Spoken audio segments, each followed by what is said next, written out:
पाऊस आला आणि जागा बदलण्यामध्ये थोडा वेळ गेला. आज दिवसभर खूपच उखाडा होता, निसर्गाने थंड केली.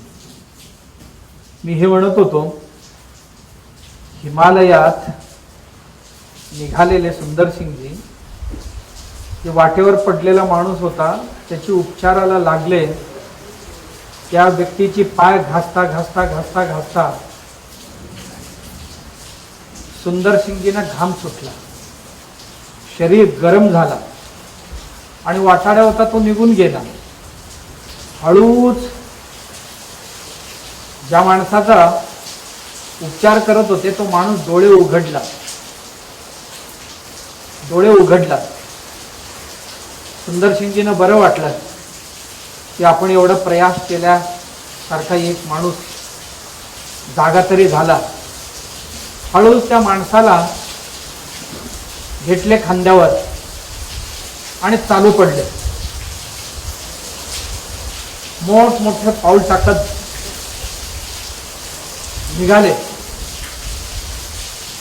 आणि जोरात चालायला लागल्यामुळे त्या माणसामध्ये हालचाली वाढले आणि तो पूर्ण शुद्धीवर आला आणि म्हणाला, महाराजजी मला खाली उतरवा. खाली उतरवल्यानंतर दोघेही चालायला लागले जोरात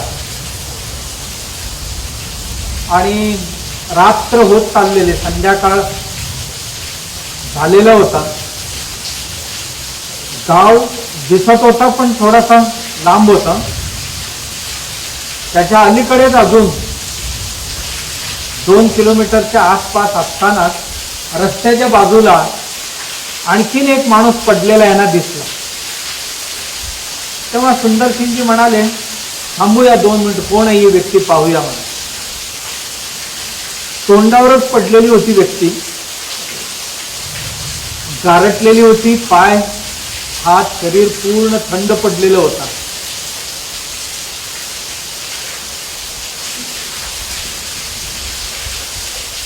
त्याला वळवलं, तोंड वरती केली, कुशी बदलली त्याची, तर पटकन हातीत धस झाला सुंदरसिंगजींना की जो वाटाडे यांना वाट दाखवण्याकरता आला होता आणि जो ह्यांना सोडून पुढे चालला होता तोच तिथे पडून गतप्राण झालेला होता. प्राण काही शिल्लक राहिलेले नव्हते.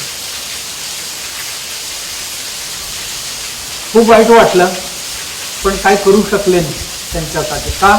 हे येण्यापूर्वी त्यांची प्राणपक्षी निघून गेलेली होती. की पुढे चालले, ते गाव गाठले. गावात त्यांना रात्री राहण्याची मुक्कामाची व्यवस्था झाली, सर्व झाले. कथा एवढीच आहे, आपण स्वतः कष्टात असताना अन्यांना मदत करावं की नाही. केले तर कष्ट कमी होणार की आणखीन कष्ट वाढणार आहे हे आपण पाहत होतो. जेव्हा सुंदरसिंगजी या प्रतिकूल वातावरणामध्ये कष्टात असताना त्या व्यक्तीला मदत करायला गेले, ती व्यक्ती पण वाचली. जर सुंदरसिंगजी तसे त्या वाटाड्याबरोबर चालले असते तर ते सुद्धा गारठून पडले असते. का? त्या व्यक्तीचा उपचार करत असताना यांना जो व्यायाम झाला त्या व्यायामामुळे यांचं शरीर गरम झाला, त्याच्यामुळे त्याचा फायदा त्यांना झाला.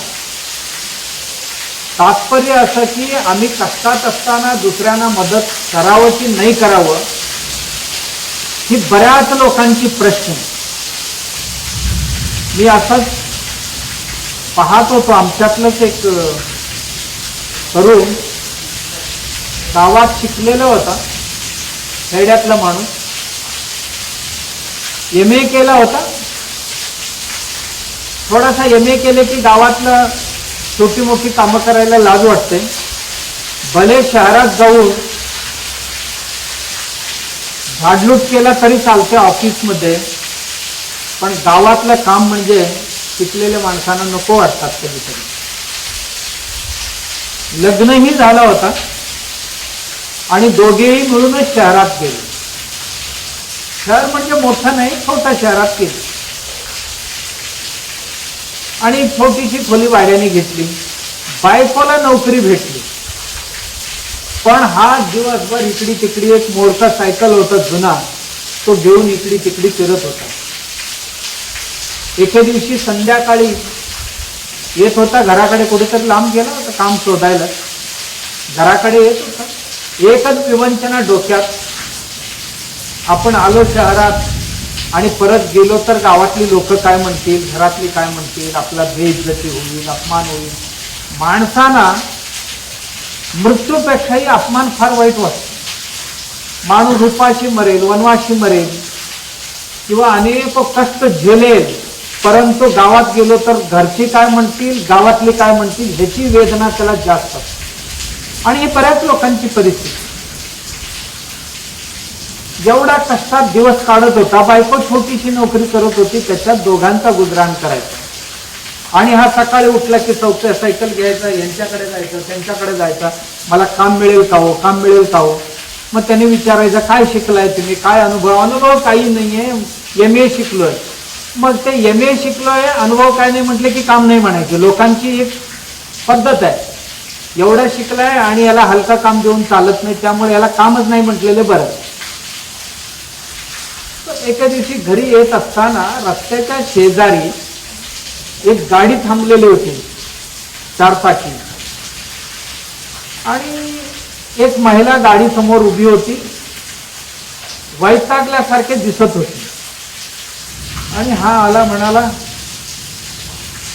काय मदत करायला पाहिजे का तुम्हाला, काय झाले तुम्हाला, का थांबलाय, काय बिघड झाले का गाडीत, काय कोण गेलेत, काय येणार कोण आहेत का, विचारलं.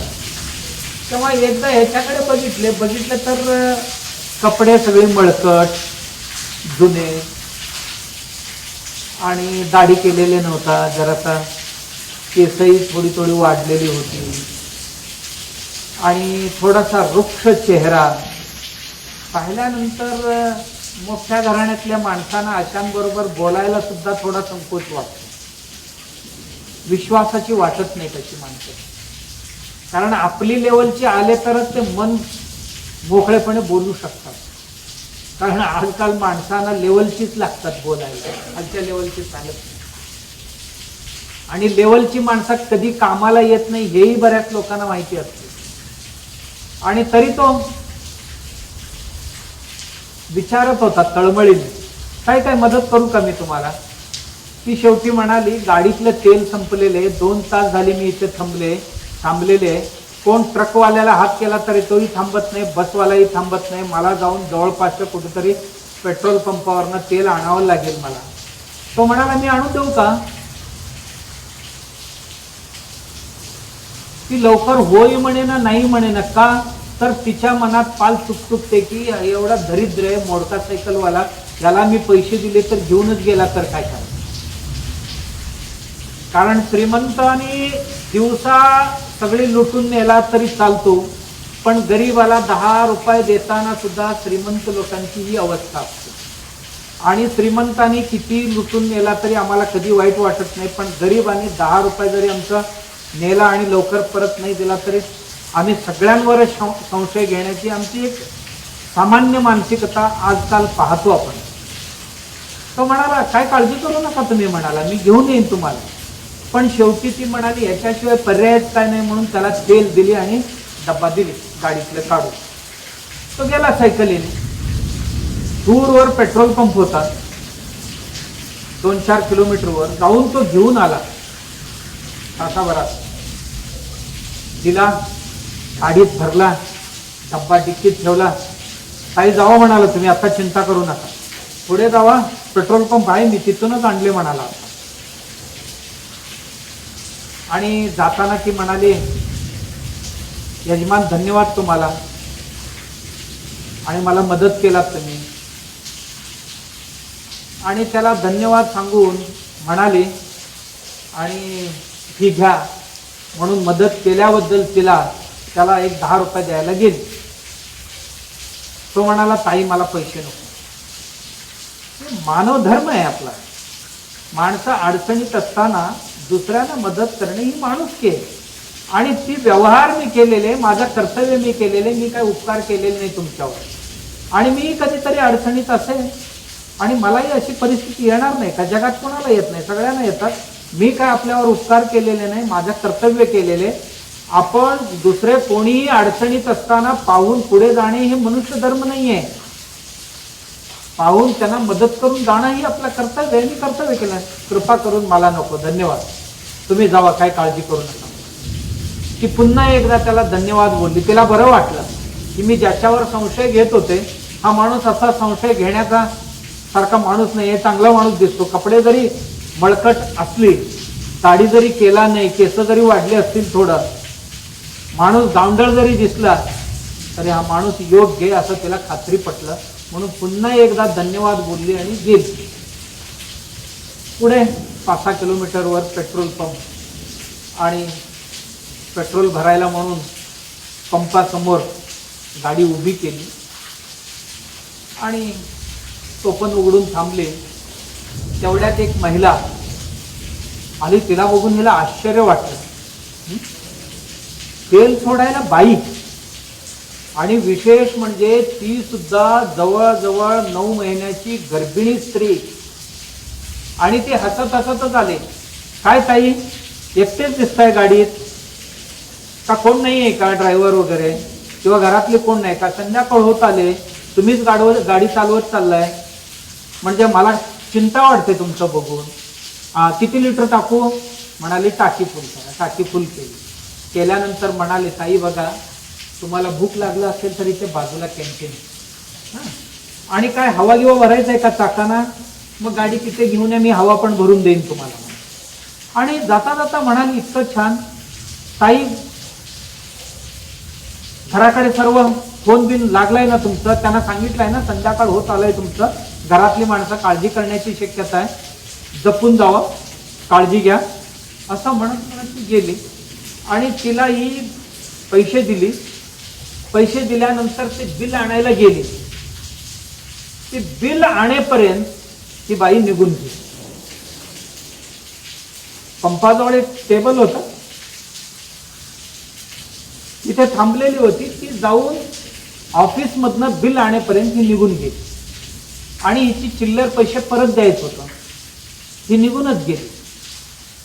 तिला वाईट वाटलं, ही पैसे द्यायचं होता, पावती द्यायचं होता, ही ताई निघून गेली कुठे? गाडीवाली बघते तर ती खूप लांब चालून गेली. आणि टेबलवर बघते तर एक छोटीशी लकोटा पाकिट, त्या पाकिटमध्ये थोडी पैसा आणि एक पत्र होतं. आणि तिनं विचारले होते हिला, ताई एवढा भर गर्भावस्थेत तुम्ही कामाला येताय? होय म्हणाले, आम्ही गरीब माणसं, घरात असतं दारिद्र्य आमच्याकडे, पण आपल्याला तोंड द्यायलाच पाहिजे ना. म्हणाले, दारिद्र्य म्हणून काय गप्प बसून चालणार आहे का? मग डेट बीट काय डॉक्टरना दाखवलं की नाही, दिले की नाही डॉक्टरने डेट? हा, या महिना अखेर सांगितले, अजून 8-10 दिवस वेळ आहे. 8-10 दिवस मी जरासा मेहनत केले तर माझ्या बाळणपणाच्या याला थोडे पैसे होतील म्हणताना मी कामावर आले. म्हणाले, काय अडचण काय, घरात बसून तरी मी काय करणार? म्हणाले, 2 पैसे मिळतील ना, म्हणाले, त्यासाठी आले मी. आणि तिला एवढा ऐकल्यानंतर ती पावती आणि चिल्लर पैसे परत आणेपर्यंत ही निघून गेली. जी पाकिट ठेवून गेलेली होती ती पाकिट बघितली, ही बाई पाकिट सुद्धा विसरून गेली की काय? तर तेवढ्यात त्या बाईनी ती पाकिटमध्ये थोडा पैसे, 1000-2000 रुपये पैसे आणि एक 4 ओळीचं एक पत्र ठेवलेले होते. ताई, हे तुमच्यासाठीच मी ठेवलेले आहे, आणि जर तुम्ही पावती घेऊन येईपर्यंत थांबला तर माझी खात्री होती की मी दिलेले पैसे तुम्ही घेणार नाही. तुमच्या चेहऱ्यावर मला स्वाभिमान दिसत होतं, म्हणून मला धाडस नाही झाले की तुम्हाला थोडं मदत करू का म्हणून. कारण मी मागे आता 5-6 किलोमीटर पूर्वी एका माणसाला असं मदत करायला गेले, आणि त्या माणसाने ज्या अवस्थेत मला मदत केला, खरं म्हणजे त्याला लाख दिला तरी कमी असताना त्या माणसाने मला, मी काय उपकार केले का तुमच्यावर? माझं कर्तव्य केलेलं, मला काय नको म्हणाला. तसं तुम्ही नको म्हणाल म्हणून मी थोडी पैसे ठेवले. उद्या जन्माला येणाऱ्या बाळासाठी माझं ही आठवण म्हणून मी हे पैसे यात ठेवलेले, आणि कृपा करून माझं हे पैशाची स्वीकार करावा. असं लिहिलेली होती. आणि हिला एक क्षण वाटलं की ही घ्यावं की नाही, आणि नाही घ्यावं तर आता निघूनच गेलेली होती. खुश झाली, घरी गेली.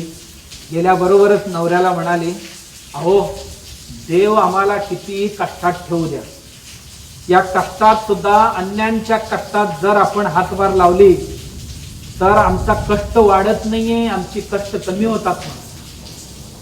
नवरा म्हणाला, काय झालं? काय झालं? अशी गाडी आली, बाई आली आणि तिने मला न सांगता ती पाकिट आणि पत्र घेऊन गेली. त्याच्या डोक्यात प्रकाश पडला की मी त्या बाईला पेट्रोल आणून दिलेले, त्याचीच बायको होती. मतितार्थ तसा आहे की माणसाने अन्यांच्या मदतीला जाताना मी कष्टात आहे की सुखात आहे, सुखात तरी सगळेच मदत करतात हो, पण कष्टात सुद्धा केलेले मदत कधी वाया जात नाही.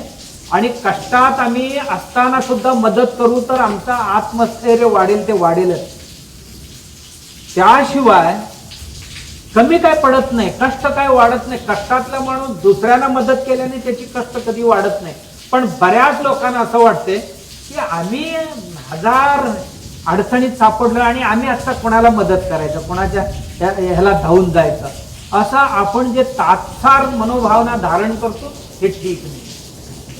कारण मी एकदा जेवायला बसलो होतो, एका भक्तांच्या घरी गेलो होतो, जेवायला बसलो होतो आम्ही, आणि एक मांजरीण आली जवळ, म्याव म्याव म्याव म्याव, एकदम म्याव म्हणायचं. तिच्याकडे बघितलं की सगळे डोळे म्हणजे प्राण आहे ना, प्राण डोळ्यात आणून आमच्याकडे बघायचे की काहीतरी टाकावं. मी म्हटलं, चपाती वाढलेली होती, एक तुकडा कोरभर तिला दिलं आणि पटकन उचलली, आत गेली खोली आणि गेली. ते अर्धा मिनिटात परत आली आणि मी दुसरं पुन्हा म्याव म्हणाली, माझ्याकडे बघायला, आणि दुसरं टाकल्याबरोबर घेऊन गेली आणि अर्धा मिनिटात परत. खात नाही, जाऊन आतमध्ये कुठेतरी ठेवून परत येते. 3-4 तुकडे मी तिला टाकलं आणि ती गेली, ठेवली आणि परत आली. ही एक चपाती म्हणजे मांजरानं खूप झालं, एवढं दिला तरी अजून म्याव करते. एवढा करत करत आमचं जेवण संपत संपता मी म्हटलं ही मांजरीण करते तरी काय, म्हणून पुन्हा 2 तुकडे टाकले तिला एकदम. ती दोन्ही तुकडे उचलली आणि पुन्हा आत गेली. मला कुतूहल वाटलं की जाते कुठे आणि काय करून येते. काय मांजरानं सुद्धा बुद्धी झाली का माणसासारखे साठवून ठेवायची. आत गेलो तर एकदमच डोळ्यावरच विश्वास बसला नाही, विश्वासच बसेना डोळ्यावर की आपण काय पाहतो आहोत. अत्यंत हृदयभेदक परिस्थिती तिथे. त्या कोपऱ्यात कपाटाच्या पाठीमागे एक मांजर बसलेले आणि त्याला दोन्ही डोळे नाही. ही एक उचलती, त्याला देते आणि परत येते, एक देती परत येते.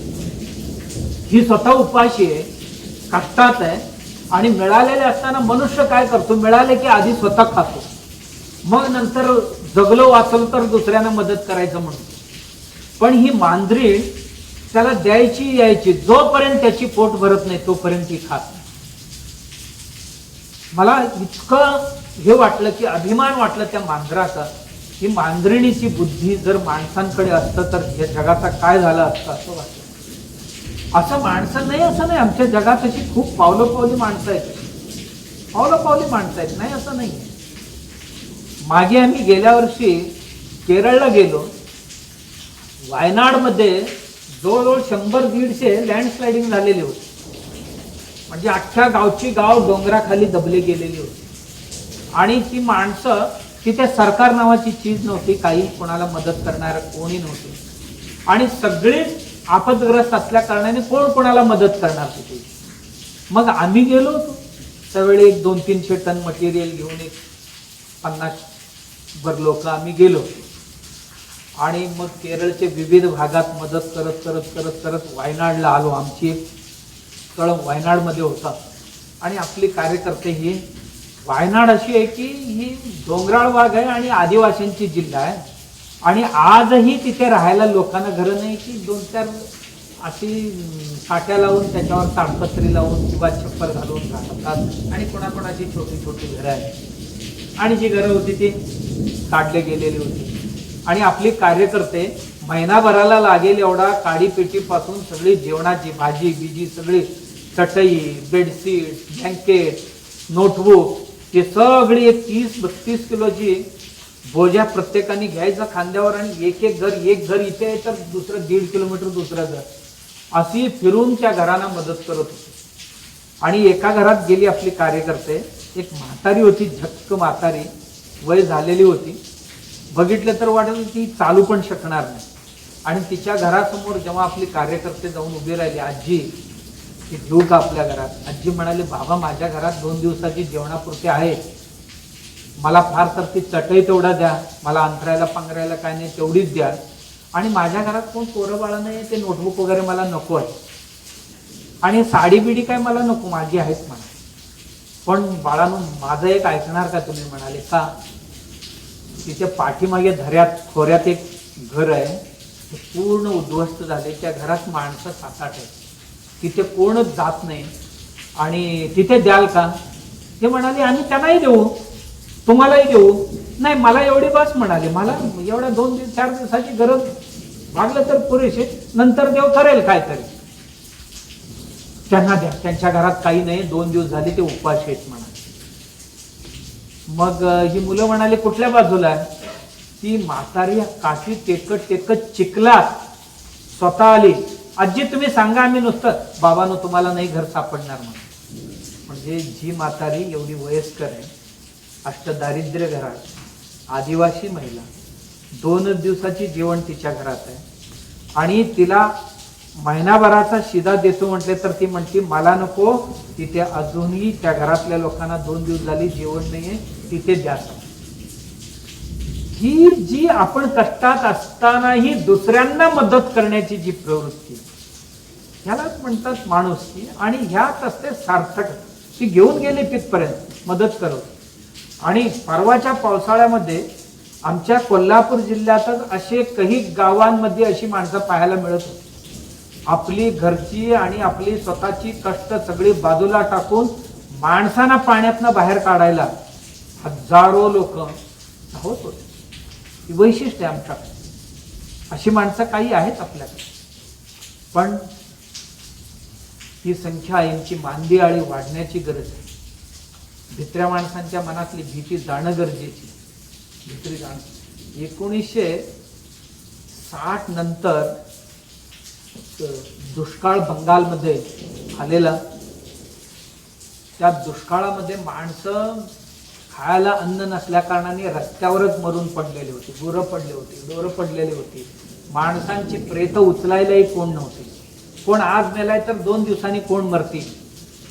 डॅनियल लॅपर नावाचा एक फ्रान्सिसी पत्रकार बातमी करण्यासाठी, न्यूज करण्यासाठी बंगालमध्ये आला होता, आणि ही सगळी स्थिती पाहत जाताना त्याला वाटलं की एक मुलगी पारावर बसलेली घरासमोर, कोण येतील काय ते, जवळजवळ तिला 7-8 दिवस जेवण मिळालेले नव्हतं, सगळे डोळे बिळे आत गेलेले होते, आणि त्या मुलीला यांनी हळूच आपल्या बॅगेतला एक बिस्किटचा पुडा काढून दिला, आणि ती मुलगी बिस्किट काढून असं खाणार, पहिलं बिस्किट तोंडात टाकणार, तेवढ्यात खाली बसलेला कुत्रा पटकन उठला, त्याचाही पोटाला पोट चिकटलेला होता, आणि मुलीकडे असं पाहत होता की वाचवले तर हिनच मला वाचवायला पाहिजे, दुसरं कोणी येणार नाही, आणि तिने एक बिस्किट त्याला टाकले. एका सेकंदात ते बिस्किट खाऊन पुन्हा तिच्याकडे बघायला, मुलगी एक एक करत सगळे पुढा त्या बिस्किट कुत्र्याला टाकली,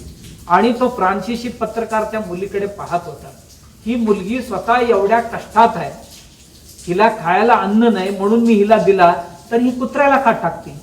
तिला विचारला जाऊन, मुली तुला खाण्याकरता मी दिलेले, तुला जीव वाचावं म्हणून, ती कुत्र्याला का दिलीस? ती म्हणाली, मला तोंड आहे हो, माझं दुःख मी सांगू शकते कुणालाही, हे मूक प्राणी कुणाला सांगणार? अहो त्याला जगवायचा आहे. आमची आजी आजानी मला लहान असताना शिकवलेले आहे आम्हाला की कष्टात असताना आपल्यापेक्षाही कष्टात असणाऱ्यांना आधी मदत करायचं, मग आपण खायचं. त्याच्यावर इतका परिणाम झाला या शब्दाचा. त्याच क्षणी तो डॅनियल तिथून निघाला, फ्रान्सला गेला, आपल्या सगळी जमीन जायदाद विकला, विकून सगळी संपत्ती घेऊन बंगालमध्ये आला. येऊन एक छोटीशी होडी विकत घेतला आणि त्या गंगासागर मधल्या छोट्या छोट्या छोट्या द्वीपकल्पात जाऊन लोकांना खाण्यापिण्याची मदत करत राहिले. आणि त्यांनी त्यांच्या त्या प्रवास कथनात लिहिलाय, या मुलीने माझ्या जीवनाला एक सुंदर वळण दिली, युटर्न दिली. या मुलीने माणसाने कष्टात जरी स्वतः असले तरी सुद्धा आपल्यापेक्षा अधिक कष्टात असणाऱ्यांना मदत करायचं. कष्टात असणाऱ्या माणसाने मदत करायला गेले तर त्यांचे कष्ट कधीही वाढत नाहीये, जरूर त्यांच्या मनाला समाधान भेटतो, त्यांचं मन कणखर बनते आणखी. आणि एवढंच नाहीये, मन प्रफुल्लित होते, आनंदित होते. अशी मनस्थिती कधी येते? या मनस्थितीला मनात दया, करुणा, संवेदना नावाची ज्या काही दैवी गुण आहेत, सद्गुण आहेत, यांची संस्कार असतील तर येते. आणि महात्मा विदुर हीच संस्कार करायला निघालेले. एक संवेदन शून्य व्यक्तीला झोप लागत नाही, म्हणून त्या संवेदन शून्य व्यक्तीला डोळ्यासमोर ठेवून जगाला केलेले उपदेश हे महात्मा विदुरांची ही विदुर नीती. आपण अनेक गोष्टी पाहत आलेलो आहोत. आणि आम्ही काल पाहत होतो की माणसाने देवाची पूजा कशी करावी आणि कुठे करावी, कोणाकोणाला देव समजून करावं, हे सर्व पाहिलं. आज आपल्याला पाहायचं आहे. माझी पीठिकाच मला वाटते जरासं मोठी झाली, पण गरज आहे कुणाला वंदन करावे, वंदन भक्ती आहे. वंदन कुणाला करावे आणि कुणी करावे आणि का करावे? आमच्या देशाची संस्कृती आहे वंदन करण्याची. जन्माला आलेल्या बाळापासून वृद्धापर्यंत कोणाच्याही घरात आम्ही गेलो, आम्हाला शिकवलं जातं, राम राम म्हण, नमस्कार म्हण, वंदन म्हण, चरणस्पर्श म्हण, प्रणाम म्हण, हरिओम म्हण. काय वाटते की आपली नम्रता व्यक्त करण्यासाठी जे जे उच्चार करता येईल ते करा. उठल्यापासून झोपेपर्यंत वंदन करायचंय. कोणाकोणाला करायचंय? बघा, घरात असतील वडीलधार माणसं, सगळ्यांना वंदन करायला शिकवतात. वंदन करायला शिकवलं जातं. कोण पाहुणे आले गेले मोठी माणसं असतील तर बाळा वंदन कर. देवाला वंदन करायचंय. साधू सत्पुरुषांना वंदन करायला शिकवलं जातं. आणि 2 अक्षर शिकवणारी आमची आचार्य असतील, शिक्षक असतील, ज्यांच्याकडे जी विद्या शिकतो त्यांना ती कृतज्ञता म्हणून वंदन करायचंय. वंदन करायचं. का करायचं वंदन? ही वडीलधार माणसांची उपकार आहे आमच्यावर, कृतज्ञ राहायचंय. दुसरं, वंदन कशासाठी करावं? वंदन माणसांना, मनुष्याला पात्र बनवते. वंदन करण्याची एक गुण माणसांकडे असेल तर ते प्रत्येक कार्यास पात्र बनते व्यक्ती. पात्रता माणसांमध्ये तयार होते. काही लोकांकडे खूप काही असते, पण त्याला शोभून दिसणारा ही एक गुण नसेल तर त्याचा ते सगळे व्यर्थ जात असते. म्हणून वंदन माणसांना पात्र बनवते. वंदन केल्याने माणसांच्या मनात अभिमान, अहंकार राहत नाही. वंदन केल्याने माणसांच्या मनात वैर, द्वेष, मत्सर राहत नाही. माझ्याही मनात राहत नाही आणि ज्यांना मी नमस्कार म्हणतो त्याच्याही मनात माझ्याबद्दलची द्वेष, मत्सर हे राहत नाही. वंदन केल्याने माझी प्रतिमा सुधारते समाजात. वंदन करण्याने माणसांची प्रतिमा सुधारते. वंदन केल्याने माणूस प्रतिभान्वित बनतो. त्या माणसाकडे विनम्र माणसांकडे प्रत्येक जण बारकाव्याने पाहतील, पाहण्याची एक दृष्टिकोन निर्माण होते केवळ वंदन केल्याने. वंदन केल्याने माणसांना सर्व संकटातून पार होता येतं. केवळ आणि केवळ एक वंदन केल्याने माणसांवर आलेली अनेको प्रकारची आपत्ती दूर होऊ शकतात. आणि वंदन केल्याने माणसांना आणखीन आणखीन आणखीन त्याच्याकडे वाहून येणारी अनेक विद्या वाहून येत राहतात. ज्यावेळी माणूस ताटतो ना, त्यावेळी त्याच्याकडे येणारी सगळी मार्ग विद्या बुद्धीचे बंद होतात. विद्या बुद्धीची मार्ग खंडित होतात. ज्याच्याकडे अहंकार भरला त्या माणसाकडे कुठल्याही विद्या बुद्धीचे रस्ता बंद होतात. म्हणून सर्व रस्ते खुले राहतात त्या माणसाकडे. वंदन केल्याने माणूस श्रद्धावान बनतो. वंदन केल्याने माणूस बुद्धिमान बनतो. वंदन केल्याने माणूस संवेदनशील बनतो. कृती एक छोटीशी आहे. नमस्कार एक छोटीशी कृती आहे. एक छोट्या कृतीमध्ये किती. वंदन ही एक केळीचं झाड असल्यासारखं. एक झाड लावलं ना, केळीचं एक छोटासा कंद लावले ना आपण, एक झाड येतो तो येतोच, पण ते 10-20 लहान लहान पिल्लूंना जन्म देते. लहान लहान पिल्लूंना जन्म देऊन अनेको झाड निर्माण करते. तसा एक नमस्कार नावाचा हा जो सद्गुण आहे ना, ही जी भक्ती आहे ना, वंदन भक्ती, ही एक जर आपण धारण केली तर ह्याच्याबरोबर अनेक सद्गुण आपोआप आमच्यामध्ये येतात. आम्ही एका गावात ह्याचा प्रयोग केला. मी एका गावात आमची एक शिक्षक होते. छोटीशी शाळा होती, अंगणवाडी 4थी पर्यंतची शाळा होती. तिथे मी ही प्रयोग करायचं ठरवलं कर्नाटकात. तर 2 शिक्षिका आलेल्या होत्या. त्या खूप सुसंस्कारित होत्या. त्यांना एवढंच मी सांगितलं की आपल्या मुलांना एक गोष्ट चांगलं शिकवायचं, लिहायला वाचायला, ह्यात तरी ते परफेक्ट असायला पाहिजे, ह्यात काही शंका नाही. फक्त आमच्या बाळांना एवढं शिकवा, घरात उठले की आई वडिलांना नमस्कार करायचा. जिथे असतील तिथे हुडकून करायचं. झोपले असतील तर मुलांना सांगायचं उठवा, आणि उठवून सांगायला सांगा, बाबा आई आम्ही नमस्कार करणार आहे, थोडा पाय धुवून या. आणि बाळ म्हणायला लागली घरात तशी. 1 दिवस 2 दिवस 4 दिवसात आई वडील मुलं उठायच्या आधी उठून पाय धुवून बसायला लागले, वंदन करायला लागले. आणि मुलांना हे शिकवलं होतं आम्ही, घरात ना शाळेपर्यंत जाताना जे कोणी वाटेत दिसले, काका नमस्कार, दादा नमस्कार, ताई नमस्कार, एवढा सगळ्यांना नमस्कार म्हणायला शिकवले. आणि लहान असू द्या, मोठ्या असू द्या, वयस्कर असू द्या, सगळ्यांना दादा, ताई, काका, मामी, मावशी, आत्या अशी म्हणतात, आजा, दादा असं म्हणतच सुटायची मुलं. का? शाळेतलं शिक्षक सांगितलं ना, मुलं वाटेल ते करतील. घरातल्यांची नाही ऐकणार, पण शिक्षकांची मोडत नाही. मग शाळेत आले की आम्ही विचारायला सांग, आज किती लोकांना नमस्कार बोललात बाबा तुम्ही? हा, मी 10 लोकांना बोललो, मी 4 लोकांना बोललो, मला आज 15 लोक भेटली. हा, परत शाळेतनं जाताना बोलायचा, गावात कोणी भेटले तरी नमस्कार म्हणायचं त्यांना. सुरुवातीला काही लोकांना थोडासा अडचण वाटल्यासारखं झालं, काय नमस्कार म्हणते का, बस काही शहाणपण दाखवू नको, असंही काही लोक मुलांना म्हणाले. पण मुलं असं काय म्हटलं की मुलांना शिकवले की असं काय बोलले की नाही, तुम्ही हसायचं फक्त. हसून हा काका नमस्कार एवढंच म्हणायचं, दादा नमस्कार एवढंच म्हणायचं.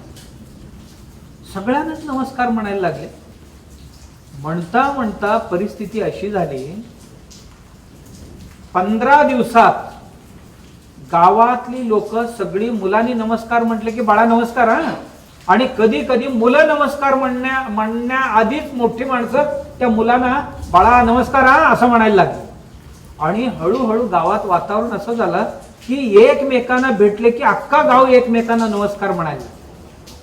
आणि या नमस्काराचा परिणाम असा झाला, एकमेकांना नमस्कार म्हटल्यामुळे एकमेकांबद्दलचा जो मनमुठावपणा होता ना, तो गावातला हळूहळू कमी झाला. एकमेकांची शत्रू कमी झाली गावात आणि गाव सगळे एकमेकांना नमस्कार म्हणायला लागले आणि गावचं वातावरणच बदलून गेलं.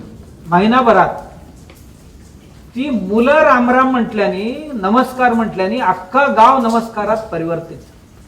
आणि कृती फार छोटी आहे, अख्खा समाज बदलून टाकू शकतं एवढी सामर्थ्य या वंदन भक्तीमध्ये.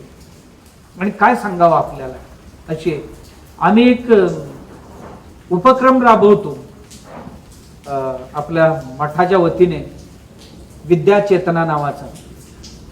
या उपक्रमामध्ये आम्ही हेच शिकवतो मुलांना की प्रत्येक आमच्या 335 शाळा मठाने दत्तक घेतलेले, सरकारी शाळा आणि तेही प्राथमिक शाळा दत्तक घेतलेले. काय करायला, मराठी भाषा संपू नये आणि खेड्यागावातली मराठी शाळा बंद पडू नये सरकारची. आणि ही शाळा जर बंद पडली तर विषयी संपतो मराठी आणि मराठीत लिहिलेले हजारो नाही लाखो ग्रंथ निष्क्रिय होतील. याबरोबर कुठल्याही संस्कृतीचा ठेवा असतो ना, ज्या खजान्यात ठेवलेले त्याचा की कुठला असेल तर ती भाषा असते. मराठी ही भाषा मराठी संस्कृतीची चावी आहे, ही वाचवायला पाहिजे. एवढंच नाही, आणि श्रीमंत लोक पैसे देऊन कॉन्व्हेंट स्कूलमध्ये आपली मुलं पाठवतील, पण गरिबांची मुलं जाणार कुठे? याकरता आम्ही ही शाळा बंद पडू द्यायचं नाही असं ठरवलं. सरकारची शाळा आम्ही खोलल्या असत्या तर 1-2 शाळा चालवू शकलो असतो आम्ही, पण ठरवलं की आपण एवढी शाळा चालवायचं. मग याकरता समाजातले काही गण्यमान्यही आम्हाला मदत करतात, जसं की चंद्रकांत दादा वगैरे काही माणसं मदत करतात. आम्ही सुरुवात केली होती 30 शाळांपासून, आज 235 शाळांमध्ये आपले काम चालते. जवळजवळ 150-200 लोक आमची त्यावर काम करतात. त्यांना सगळ्यांना ही ट्रेनिंग देतो आम्ही. मुलांना हे शिकवा त्या शाळेत की वंदन करायला, गुरुजींना नमस्कार करायचा, की गुरुजींना वाटावं की ही मुलं वंदन करतात म्हणजे मी वंदन करण्यास पात्र राहायला पाहिजे. मुलं जेव्हा नमस्कार करतात त्यावेळी गुरुजींवर एक जबाबदारी येऊन पडते. ज्या पायाला मुलं ही डोकं टेकतात, हाताची स्पर्श करतात, तर माझी पाय त्याच्याकरता पात्र राहायला पाहिजे, एक जबाबदारी त्यांच्यावर येऊन पडते. मुलांना घरात वंदन करायला शिकवलं आम्ही, घरात वंदन करतात मुलं. आणि इतर विषय आम्ही शिकवतो.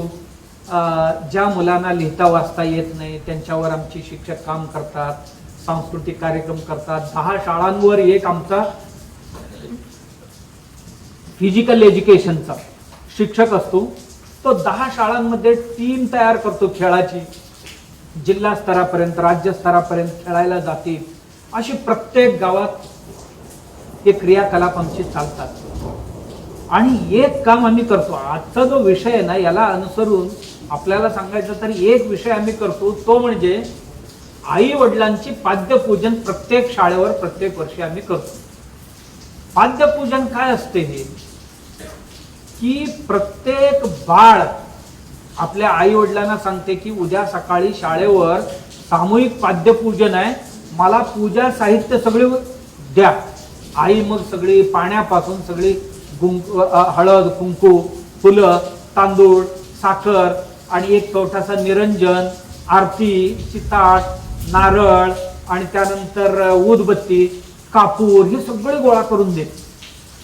आणि मुलं सकाळी प्रभात फेरी काढून गावात सांगून येतात की आज आमच्याकडे आई वडिलांची पाद्यपूजन आहे सामूहिक, अख्खा गावाने यायला पाहिजे. गाव गोळा होते तिथे आणि आई वडिलांना वर बसून, मुलं खाली बसून स्वच्छ पाय धुतात. ते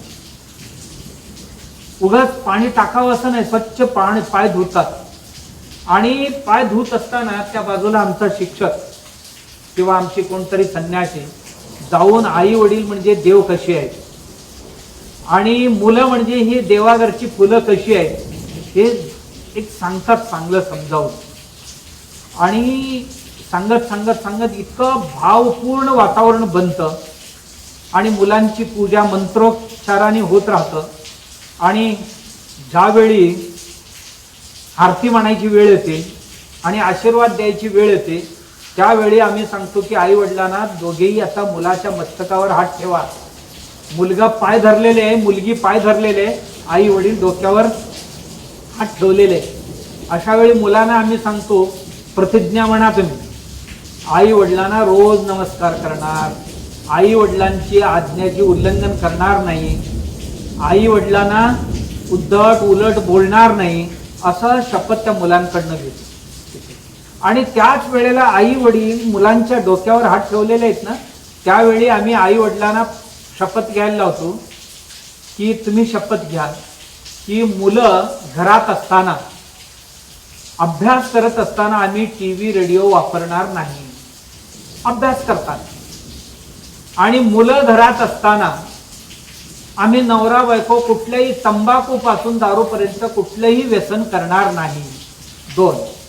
आणि मुलाबाळांना आम्ही शाळामध्ये सोडवणार नाही. आणि 4थं महत्वपूर्ण एक शपथ आम्ही घेतो की मुलं घरात असताना नवरा बायको आम्ही कधीच भांडणार नाही. याचा परिणाम इतका चांगला झाला. आणि मुलं जेव्हा वंदन करतात, आरती होत असते, ही नमस्कार करतात, तर आई वडिलांच्या डोळ्यात अश्रुधारा लागलेले असते. आयुष्यात पहिल्यांदाच अशी प्रसंग आम्ही अनुभवतो आहोत. खरोखर या शाळेला काय लागत असेल तर आम्हाला सांगा. इतकं चांगलं उपक्रम आम्ही कुठेही बघितले नाही. कारण आई वडिलांना देव बनवणे, आई वडिलांना आई वडिलांच्या त्या मुलांना आज्ञाधारी बनवणे हे खूप सुंदर शिक्षण आहे म्हणतात. मुलं लिहितील, वाचतील, शाणे होतील, त्याबरोबर ही सुद्धा संस्कार होणे तितकंच गरजेचे. का? ही मुलं कधीही कृतज्ञ नाही होणार, पुढे कधीही त्या आई वडिलांना टाकून देणार नाही, अशी पिढी घडवायची. याकरता ती आई वडील आम्हाला सांगतात, अहो एवढ्या वर्षात हे कोणीच नाही केलं. आणि काही गावांमध्ये आम्ही पाहतो या उपक्रमामुळे गावची गाव बदलले, आई वडिलांची व्यसनं सुटली, घरातली भांडणं कमी झाली. आणि मुलं उठायच्या आधी आई वडील उठून पाय धुवून बसायला लागले. तेवढं आमूलाग्र बदल झाला. केवळ आणि केवळ एक वंदन आणि एक नमस्कार आहे. नमस्कार एवढं महत्वपूर्ण कार्य करत असतो. म्हणून वंदन भक्ती ही अत्यंत श्रेष्ठ आहे. देवाला वंदन करावं, कोणाकोणाला वंदन करावं खूप मोठा विषय आहे. पण मी प्रायोगिकरित्या जे चाललेले ते आपल्याला सांगितलं. आणि याच्यामुळे परिणाम असा झाला आता की कोल्हापूर जिल्ह्यातली जी कॉन्व्हेंट स्कूल आहेत, CBSE स्कूल आहेत किंवा अन्य हायस्कूल आहेत, तिथे सुद्धा आज इंग्लिश मीडियम स्कूलमध्ये सुद्धा आई वडिलांची पाद्यपूजनाचे कार्यक्रम करायला लागले. आणि आमच्या कार्यकर्त्यांना, आमच्या शिक्षकांना तिथे आमंत्रित करायला लागले. म्हणजे एक वंदन घरचं वातावरण बदलू शकतो, गावचं वातावरण बदलू शकतो आणि माणसांची मानसिक आणि बौद्धिक परिवर्तन करू शकतो. एवढी सामर्थ्य यात आहे. म्हणून महात्मा विदुर सांगतात की वंदन छोटं नाही, वंदन हे खूप मोठं आहे. म्हणून वंदन भक्ती सर्वात श्रेष्ठ आहे. आपण वंदन करूया परस्परांना. फोनवर बोलत असू तर नमस्कार म्हणून आपण सुरू करायचं. कोणाचाही फोन आला नमस्कार म्हणून सुरू करायचं. कोणाला पत्र लिहायचं आहे नमस्काराने लिहायचं. कोणाला मग आपण ज्यांची त्यांची योग्यता पाहून आपण शब्द वापरायचे. कोणाला वंदन म्हणायचं, कोणाला नमस्कार म्हणायचा, कोणाला नमस्ते म्हणायचं, कोणाला राम राम म्हणायचं आणि कोणाला प्रणाम म्हणायचं, कोणाला चरण स्पर्श म्हणायचं. ही ज्या त्या व्यक्तींची योग्यता पाहून म्हणायचं. पण सगळ्यांच्या पाठीमागचा भाव एकच की वंदन, नमस्कार. आणि ही नमस्कार अनेक अडीअडचणीतनं माणसांना वाचवेल, अनेक संकट माणसांची दूर करेल. आणि अशी वंदन नियमितपणे करण्याची शक्ती, सामर्थ्य, बुद्धी सद्गुरू भगवंत सर्वांना देव. गुरु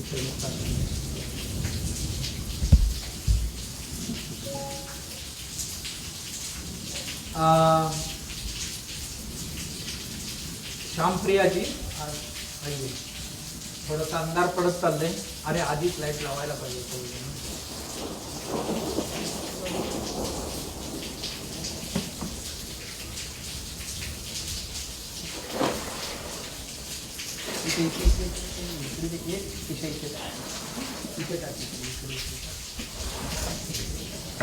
पुढे पुढे पुढे पुढे. आज श्यामप्रियाजी आहारशास्त्रावरच बोलणार आहे. हितभूक मितभूक ऋतुभूक यावर.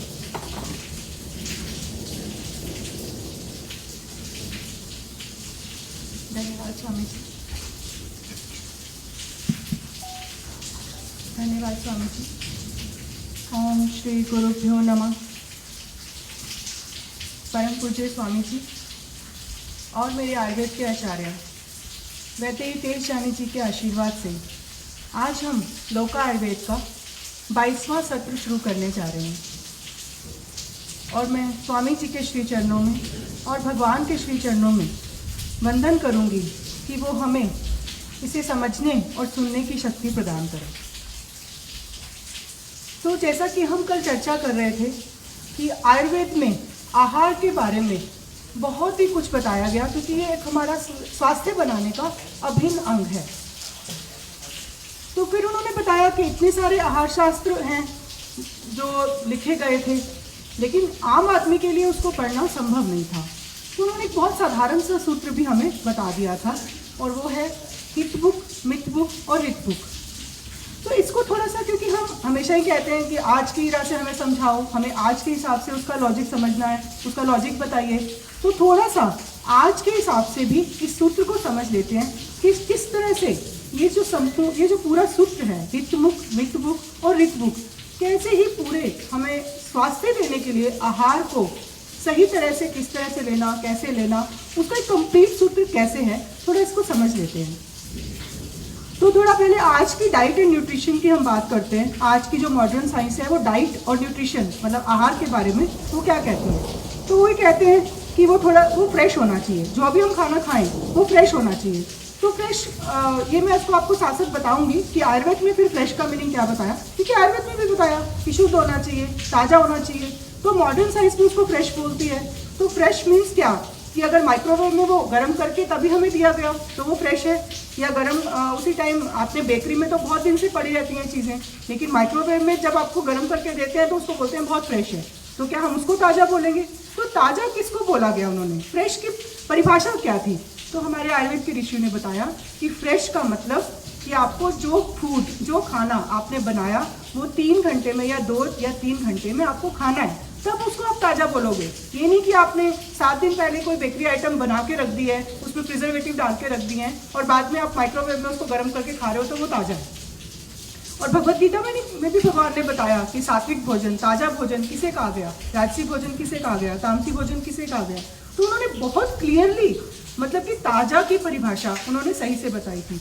ये अभी हम हितभुक को देख रहे हैं. हितभुक मतलब कौन सा फूड हितकारी है, तो उसके आज के आयाम क्या है और आयुर्वेद में क्या बताया गया था. क्योंकि हितकारी मीन्स क्या, हम कैसे जानेंगे हितकारी है, हमें कैसे पता लगेगा हितकर मीन्स मेरे क्या मीनिंग क्या है इसका. तो वो थोड़ा हम समझने की कोशिश कर रहे हैं. तो ताज़ा हमने समझा कि ताज़ा मीन्स जो उसी टाइम बना हो, ताज़ा बना हो, फ्रेश सब्जियों से बना हो, तो उसको उन्होंने ताज़ा बोला. ना कि आपने 10 दिन पहले उसको स्टोर करके कुछ बना के रख दिया और माइक्रोवेव में उसको ताज़ा बनाया और खा लिया, तो उसको ताज़ा हम नहीं बोलेंगे. फिर उन्होंने बोला कि इसमें स्ट्रेंथ मिलनी चाहिए, जो बल देने वाला हो. ये आज की डाइट भी आज का न्यूट्रिशन भी साइंस बताती है कि भाई आपको वो फूड खाना चाहिए जिससे आपको स्ट्रेंथ मिले, एनर्जी मिले. ये तो हम बहुत सुनते हैं. तो फिर उन्होंने बोला एनर्जी मीन्स क्या. तो एनर्जी मीन्स जो वो आप देखिए एनर्जी किसकी एनर्जी वो बता रहे हैं. तो वो बता रहे हैं कि देखिए दूध में इतने न्यूट्रिशन होते हैं, इतना कैल्शियम, इतने विटामिन, इतने प्रोटीन, सब आपके पैकेट में लिखा होता है. आप कोई भी फूड आइटम देखिए उस पर सबकी न्यूट्रिशन वैल्यू लिखी होती है. आप बादाम का देख लीजिए, उसमें इतनी कैलोरीज होंगी, इतने फैट होगा, इतने कार्बोहाइड्रेट्स होंगे.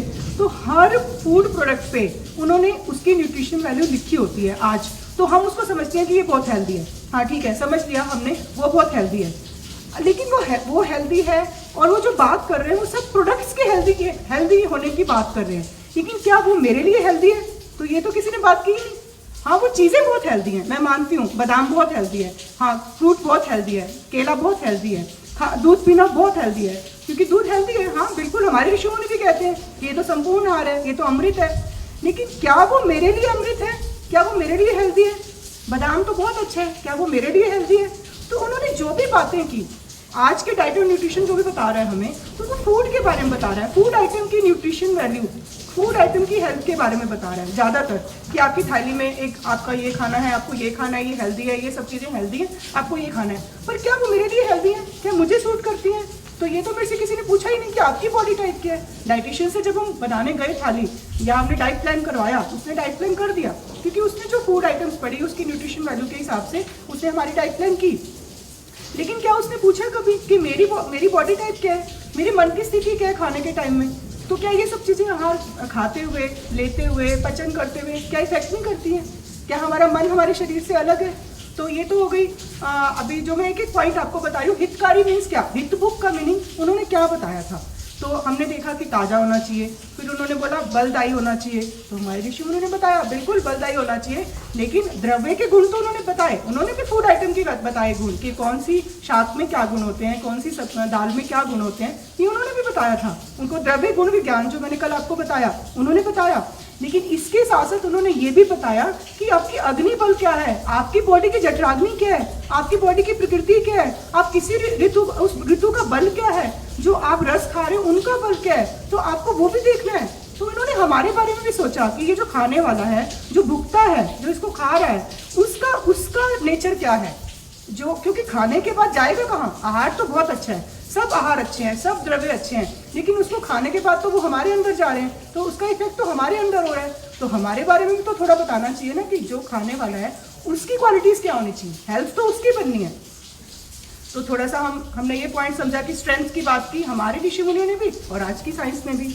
फिर उसके बाद उन्होंने बात की कि कुक्ड इन अ हेल्दी वे, या अच्छी तरह से वो हेल्दी वे से खाना बनाना चाहिए। तो क्या समझते हैं हम इससे कि भाई घी कम डालो, थोड़ा तेल कम डालो, बस इतना शायद हम समझते हैं। और फ्रेश थोड़ी सी, ठीक है, अभी फ्रेश हों सब्जियां, या फ्रेश को भी हम कितना समझते हैं, हम तो 10 दिन में लाकर फ्रिज में स्टोर कर देते हैं और फिर उसको फ्रेश समझते हैं। तो cooked in a healthy way हम जितना इतना थोड़ा समझ रहे हैं, लेकिन उन्होंने तो पूरी अनपाक विधि बताई, पूरा पाक शास्त्र लिखा उसके ऊपर कि किस किस तरीके से खाना, किस संयोग से, पाक मतलब क्या कि आपको किस चीज़ के साथ कौन सी चीज़ों का संयोग बनाकर खाना है, वो विरुद्धार नहीं होनी चाहिए। वो हम सारी चर्चा अभी धीरे धीरे करेंगे जब हित मुख के आज के हिसाब से, अब हमें आपको भी तो हम साइंस बता रहे हैं, फिर उसके बाद आज के हिसाब से मैं कैसे कैसे इसको कर सकता हूँ। विरुद्धार उन्होंने क्या बताए थे कि दूध और फल तो दोनों बहुत अच्छे हैं, दूध भी बहुत अच्छा है और फल भी बहुत अच्छा है, लेकिन उन्होंने तो साफ लिखा कि दूध और फल तो साथ नहीं खा सकते, ये तो विरुद्ध है। पर हम तो ऐसा संयोग बना के खाते ही नहीं, हम तो कहते हैं न्यूट्रिशन है तो दूध और फल मिला के खा लेते हैं, तो ना दूध का फायदा होगा ना फल का फायदा होगा। तो कॉम्बिनेशन क्या होना, किस तरह से बनाना, कौन सी दाल को कौन सा तड़का लगेगा, अब भिंडी को कौन सा तड़का लगेगा, इस तरह से उन्होंने बताया।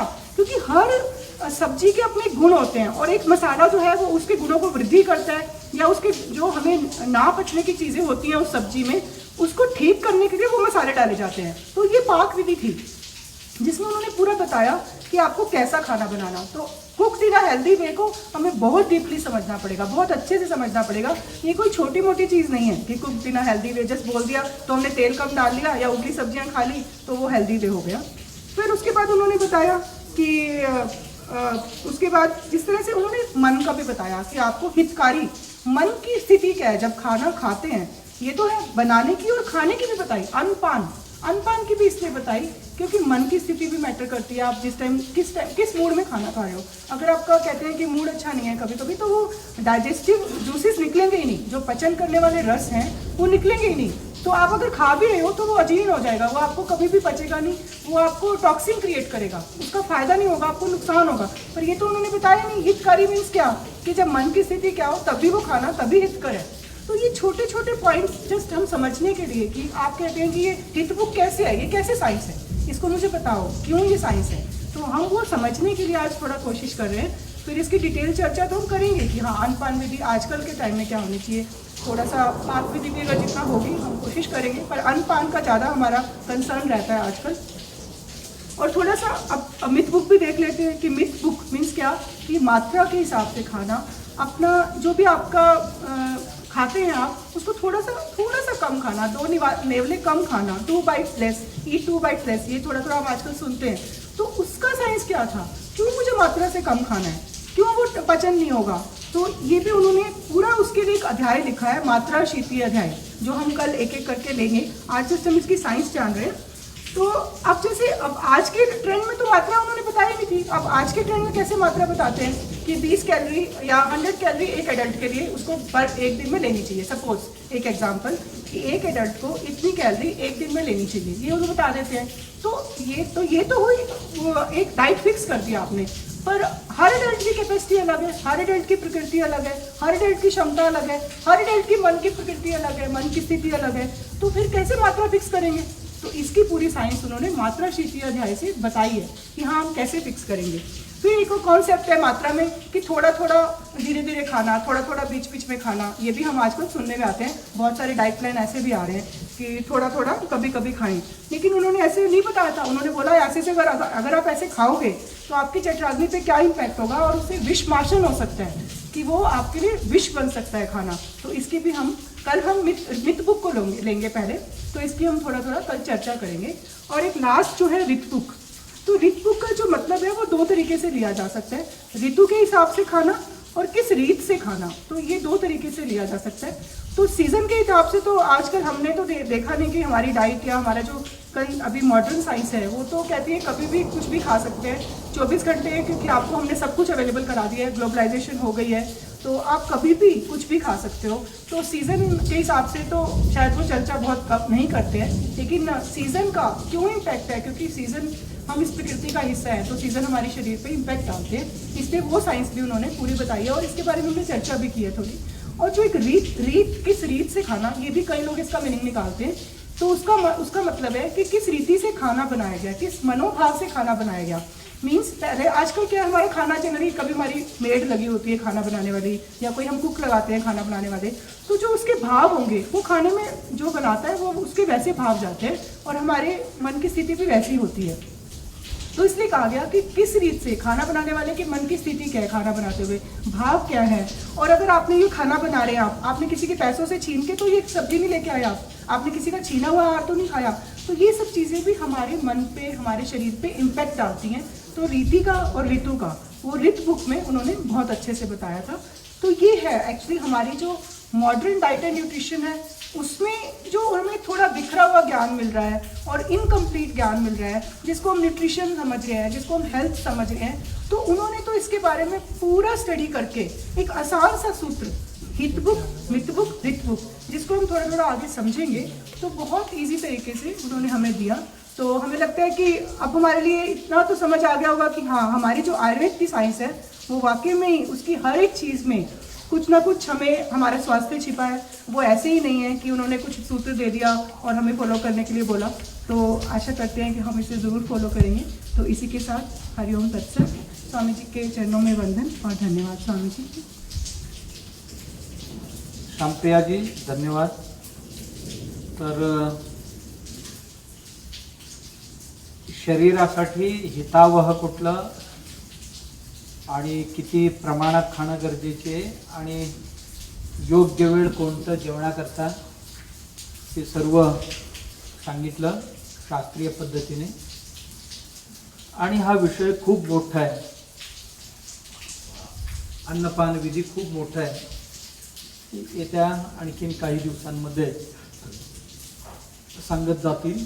आज थोडासा हे पाऊस आल्यामुळे आणि ढग आला आणि त्याच्यामुळे अंधार झाल्यामुळे थोडंसं या प्रक्षेपणात थोडीशी अडचण निर्माण झाली नाही असं नाही आहे, पण जेही आहे ती योग्यच आहे, ठीकच आहे। कारण प्रत्येक परिस्थिती अनुभवण्याची पाहण्याची सवय आपल्याला असणं गरजेचे आहे। कधी चपाती, कधी शिरा, कधी बुंदी, कधी बेसन, तर कधी पिठलं भाकरी सुद्धा खाण्याची सवय असणं गरजेचे आहे आणि असंच आपण हे ग्रहण करायचं आहे। तर आज आपण इथेच थांबू, उद्या संध्याकाळी 5 वाजता परत भेटू। नमस्कार। राजाधिराज सद्गुरुनाथ धराधीश्वराय, राजाधिराज सद्गुरुनाथ श्री भाऊराजाय, राजाधिराज सद्गुरुनाथ श्री खाडसिद्धेश्वराय।